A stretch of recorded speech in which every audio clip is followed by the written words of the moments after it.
तो clinical method जो है वो अपने आप में एक सब्जेक्ट है पूरा।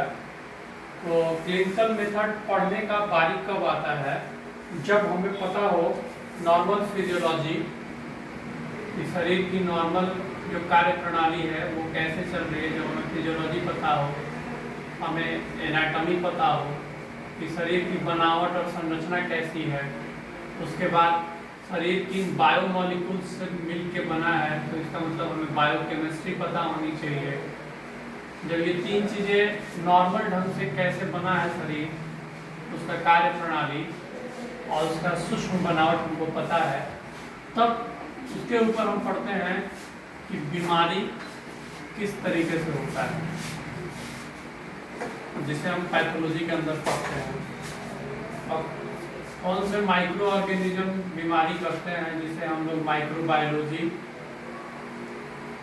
और पैरासिटोलॉजी में पढ़ते हैं।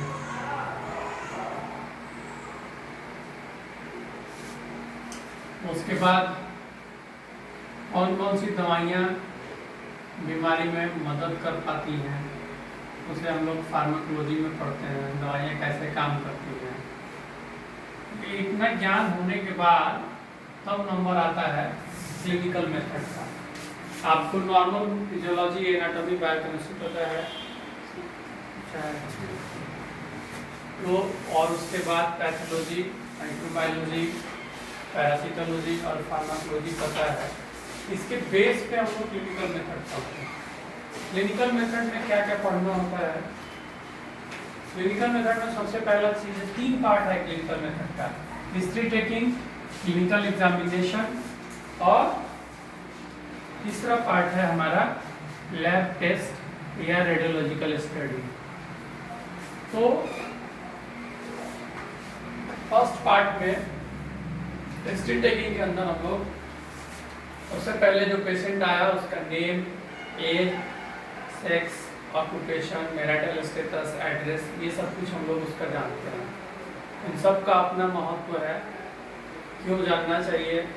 इससे बहुत सारी बीमारियों में हमें क्लू मिल जाता है कि हमें कैसे मरीज में आगे उसकी बीमारी के बारे में सोचना है। उसके बाद मरीज का चीफ कंप्लेंट, जो मुख्य जिस परेशानी के लिए वो आया है, वो मुख्य कंप्लेन उसका हम पूछते हैं, और वो भी उसके तीव्रता के घटते क्रम में, कि मतलब सबसे ज़्यादा परेशानी उसको किस चीज़ से है। बुखार से, तो सबसे ज़्यादा परेशानी बुखार से, तो बुखार 1 नंबर में लिखा जाएगा। उसके बाद उससे कम परेशानी खांसी से है, तो खांसी 2 नंबर में लिखा जाएगा। फिर कितने दिन से है वो भी लिखना होगा हम लोग को। उसके बाद तीसरा पार्ट होता है हिस्ट्री ऑफ प्रेजेंट इलनेस, कि जो ये बीमारी हुई अभी वर्तमान में, उसमें सबसे पहली घटना क्या हुई, उसके बाद क्या हुआ, फिर क्या हुआ, फिर क्या हुआ। पूरा सीरीज ऑफ इवेंट हमें लिखना होता है घटते हुए क्रम में, ये हिस्ट्री के अंदर। उसके बाद हम लोग पास्ट मेडिकल हिस्ट्री पता करते हैं कि आपको कोई पहले से बीमारी महत्वपूर्ण हुई हो, कोई ऑपरेशन हुआ हो, कोई ब्लड वगैरह चढ़ा हो, कभी भर्ती हुए हो, ये सब सारा डिटेल्स इसमें लिखते हैं। फैमिली हिस्ट्री जानना जरूरी होता है कि आप परिवार में किसी को पहले से शुगर, ब्लड प्रेशर, टीबी, इन सब बीमारियाँ तो नहीं है, गुर्दे की बीमारी तो नहीं है, क्योंकि बहुत सारी बीमारियाँ फैमिली में रन करती है, तो उससे क्लू मिल जाता है। फिर पर्सनल हिस्ट्री में हम जानते हैं कि पेशेंट का वर्किंग हैबिट क्या है, स्मोक करता है कि नहीं करता है, कोई ड्रग का एडिक्शन तो नहीं है, अल्कोहल लेता है कि नहीं लेता है, सोता कितना है, कब ऑफिस जाता है, ये सब सारी चीज़ें। स्ट्रेस का लेवल क्या है उसके लाइफ में, इसे हम पर्सनल हिस्ट्री के अंदर जानते हैं। फिर सोशियो इकोनॉमिक स्टेटस के अंतर्गत हम लोग जानते हैं कि उसकी सोशल स्टेटस क्या है, वो भीड़ वाले इलाके में रहता है, कैसे रहता है, साफ सुथरा वाली जगह पे रहता है, ये सब चीज़ें। इकोनॉमिकल कंडीशन ये बताती है कि पेशेंट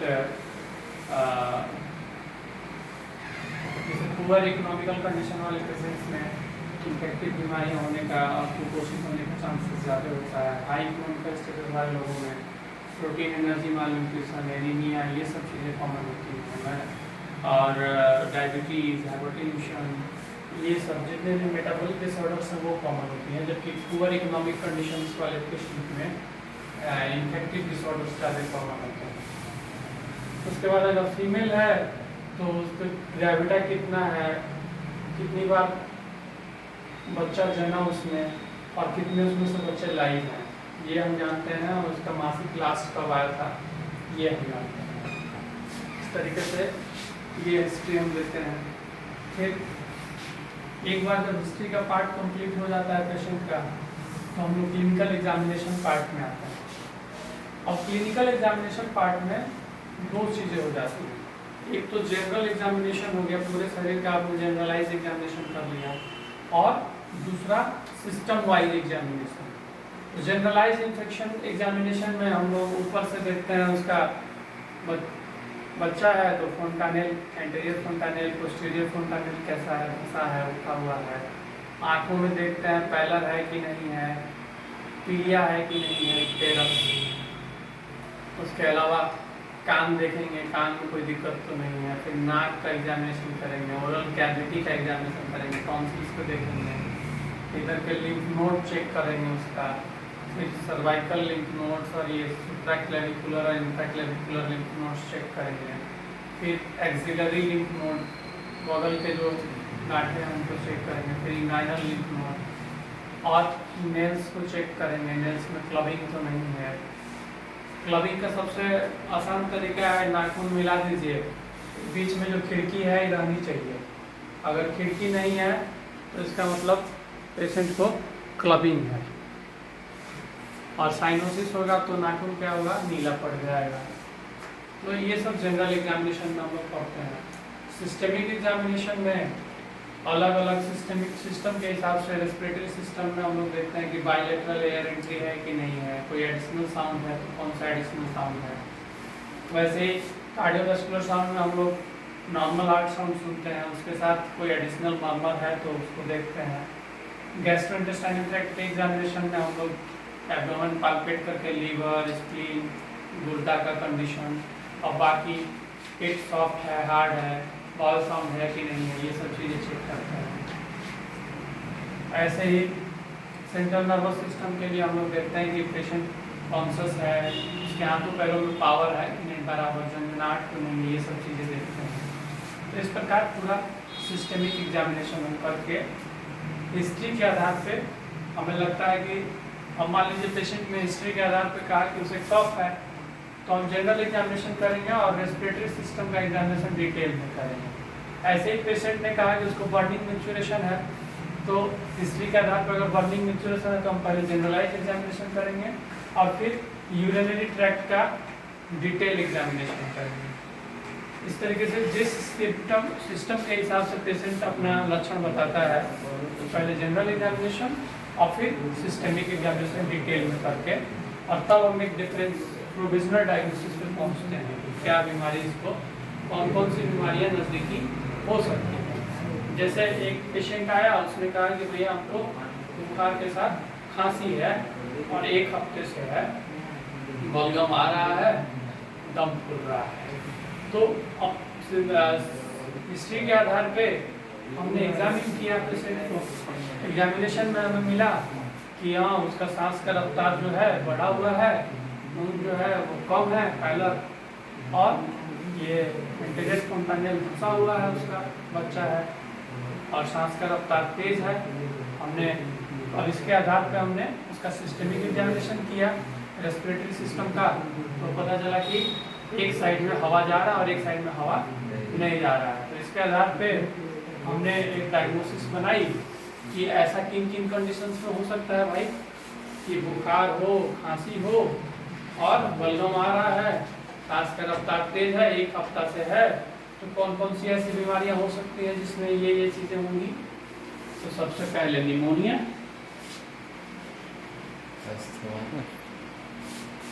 निमोनिया हो सकता है। पेशेंट को कैंसर ऑफ द लंग हो सकता है, उसमें भी अगर एक साइड का ब्रोंकस चप गया,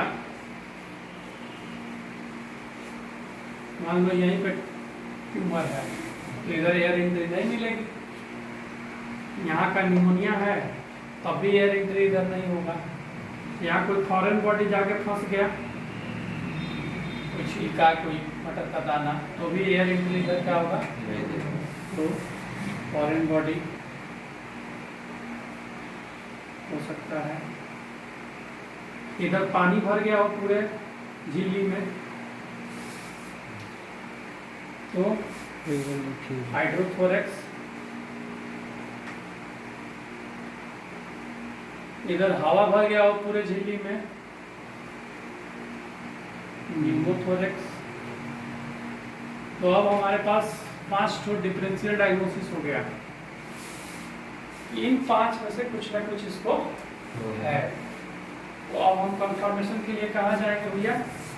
लैब टेस्ट में जाएंगे और रेडियोलॉजिकल एग्जामिनेशन में जाएंगे।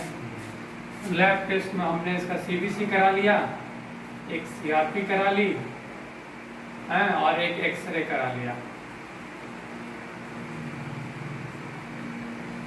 तो और डायग्नोसिस के नजदीक पहुंच गए हम और पता चला कि 5 से देखो एक्सरे में तो हाइड्रोथोरेक्स निमोथोरेक्स ऐसे ही क्लियर हो गया कि है कि नहीं है। मान लो दोनों नहीं है। फॉरेन बॉडी होगा, कैंसर होगा तो भी एक्सरे में क्लियर हो जाएगा। अब हमारा मामला फंस गया कि फॉरेन बॉडी है कि निमोनिया है। ठीक है, तो अब फॉरेन बॉडी और निमोनिया में डिफरेंशिएट करना है हमको। कैसे करेंगे बताओ? देखो आस्थालिन से भाप लगवा देंगे।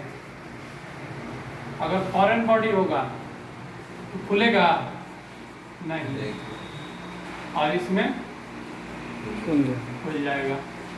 डायग्नोसिस कंफर्म हो गया। तो इस तरीके से हम लोग हिस्ट्री, फिर क्लिनिकल एग्जामिनेशन, फिर जनरल एग्जामिनेशन, फिर सिस्टेमिक एग्जामिनेशन, फिर लैब टेस्ट और रेडियोलॉजिकल स्टडी के द्वारा हम फाइनल डायग्नोसिस तक पहुंचते हैं। तो ये पूरी यात्रा है क्लिनिकल एग्जामिनेशन की। बस इसको यहीं स्टॉप